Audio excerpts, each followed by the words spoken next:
Salut les amis, c'est Timena. Un des paramètres les plus importants sur YouTube, c'est la durée moyenne de visionnage de vos vidéos. Il faut donc faire en sorte que les gens regardent vos vidéos jusqu'à la fin pour que YouTube puisse les mettre plus en avant. Et puis aussi, le mieux, c'est que les gens regardent vos vidéos jusqu'à la fin, qu'ils aiment ça et qu'ils reviennent vers vous et vers vos vidéos pour s'abonner par la suite et voir vos prochaines vidéos. Le fait aussi que vos vidéos soient regardées jusqu'à la fin, ça envoie un signal à YouTube et ça dit cette vidéo elle est super et on pourra mettre plus de monétisation dessus, du moins plus de publicité. Oui, parce qu'aujourd'hui les publicités sur YouTube on peut pas les éviter, même si on n'a pas activé la monétisation, même si on veut pas de pub sur sa chaîne. Mais voilà, ça serait idiot de pas l'activer et de donner ses sous à YouTube. Alors peut-être qu'on peut pas encore, qu'on n'est pas éligible à tout ça. Je vous laisserai aller voir les conditions sur internet. Mais peut-être que pour le futur de votre chaîne, si elle grandit, ça pourrait être intéressant. Aujourd'hui donc dans cette vidéo, je vais vous expliquer comment bien structurer une vidéo avec 5 règles à respecter qui plaira à votre audience, qui accrochera le spectateur et qui fera en sorte qu'il ne parte pas et qu'il reste jusqu'à la fin.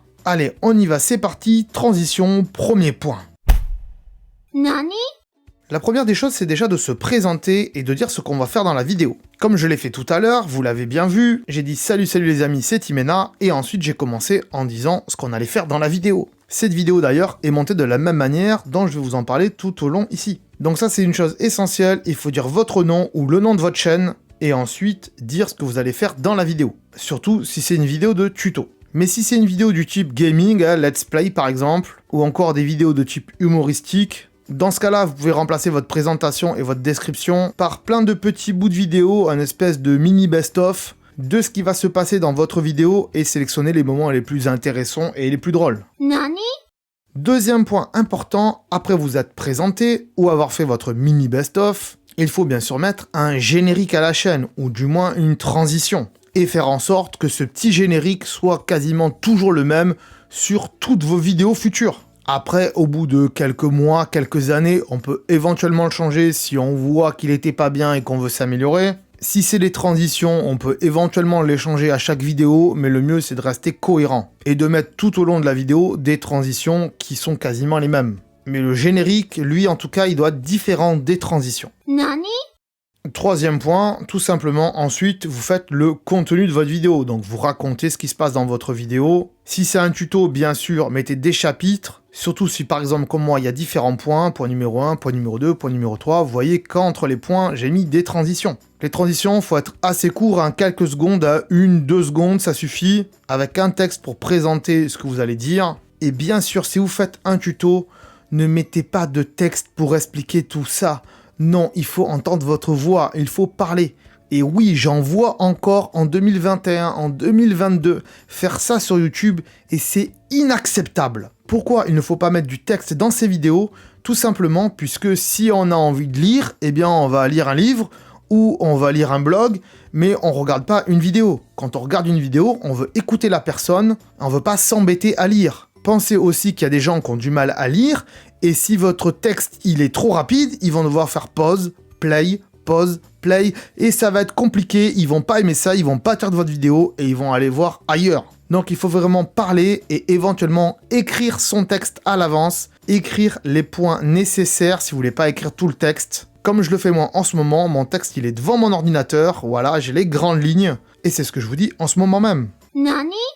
Quatrième point, avant la fin de votre vidéo, avant la toute fin, c'est d'inviter les gens à rester jusqu'à la fin justement, et de leur dire, s'il vous plaît, restez jusqu'à la fin, vous allez louper d'autres astuces ou d'autres vidéos que je vais vous proposer. Ou bien alors, en début de vidéo, dites aux gens, restez bien jusqu'à la fin parce que je vais vous dévoiler un truc bien spécifique à la fin.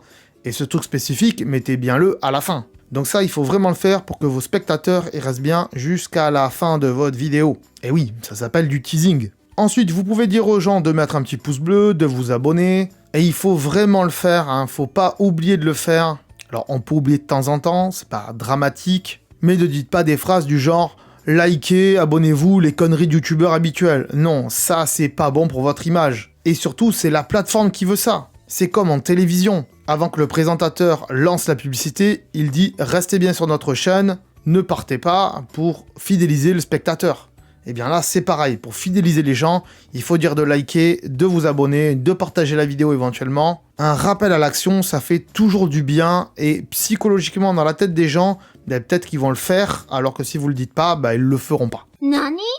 Cinquième et dernier point de votre structure de vidéo qu'il faut faire, c'est une image ou une vidéo de fin promotionnelle, ce qu'on appelle aussi l'écran de fin ou l'outro YouTube. Cette outro, elle doit être comprise entre 5 et 20 secondes, voilà, timez bien tout ça dans votre montage, avec donc une image de fond ou une vidéo assez neutre et classe. Et si vous savez pas vraiment comment faire, restez jusqu'à la fin parce que je vais vous en dire un petit peu plus. Bien sûr, cet écran de fin, il faudra rediriger vos spectateurs vers d'autres vidéos de votre chaîne qui sont en rapport avec la vidéo que vous avez fait actuellement. Si par exemple, comme moi, vous faites des tutos sur iPhone, redirigez vos spectateurs vers d'autres tutos pour iPhone, d'autres astuces que peut-être ils ne connaîtraient pas. Si le spectateur regarde une vidéo de let's play, ou une espèce d'épisode de série, eh bien redirigez-le vers l'épisode suivant ou l'épisode précédent, et pas forcément vers un tuto. Redirigez une personne vers un tuto s'ils viennent voir un tuto, redirigez une personne vers un épisode de série,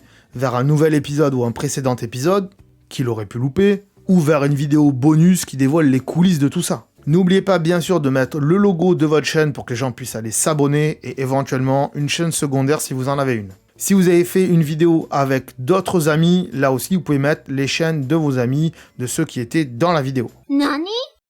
Petit bonus intéressant, donc si vous savez pas comment faire une intro pour YouTube, un générique et aussi un écran de fin, donc une outro, j'en ai fait des vidéos spéciales, elles sont bien sûr dans la description, il y a tous les liens et elles seront en suggestion aussi à la fin de cette vidéo, donc restez bien jusqu'à la fin. Autre petite astuce aussi, pensez à vous inspirer des grands youtubeurs et regardez bien comment ils structurent leurs vidéos et essayez de les imiter tout en mettant votre patte à vous et votre style. N'essayez pas de faire exactement la même chose que eux, mais en termes de structure, en tout cas, vous pouvez les imiter quand même. Voilà les amis, j'espère que cette vidéo vous aura plu, qu'elle vous aura intéressé et qu'elle vous aura aidé pour votre future chaîne YouTube ou pour votre chaîne tout court. Likez la vidéo si elle vous a plu, bien sûr, mettez un petit commentaire si vous avez des questions, j'essaierai de vous y répondre. Et bien sûr, abonnez-vous à la chaîne pour rien louper des autres vidéos qu'on va sortir parce qu'il y en a encore beaucoup qui arrivent. Oh là là, je suis très productif, donc voilà, abonnez-vous. Moi je vous dis à très bientôt en tout cas, ciao. Ah, attends, là. Ah, attends, avant de partir, j'allais oublier. Tu peux aussi me suivre sur les réseaux sociaux. Ils sont là, voilà, si ça t'intéresse, bien sûr. Tu peux aussi t'abonner à la chaîne en cliquant sur le logo ici. Voilà, là, maintenant, il s'affiche. Comme ça, tu pourras voir toutes les vidéos qu'on a fait sur la chaîne. Et en plus, c'est gratuit, c'est pas comme Netflix. Tu peux aussi regarder les vidéos que je te propose maintenant. Voilà, elles sont là, hein, elles sont bien. Et en plus, je pense qu'elles peuvent fortement t'intéresser. Donc voilà, n'hésite pas, clique dessus. En tout cas, je te remercie de t'être abonné et je te dis à très bientôt.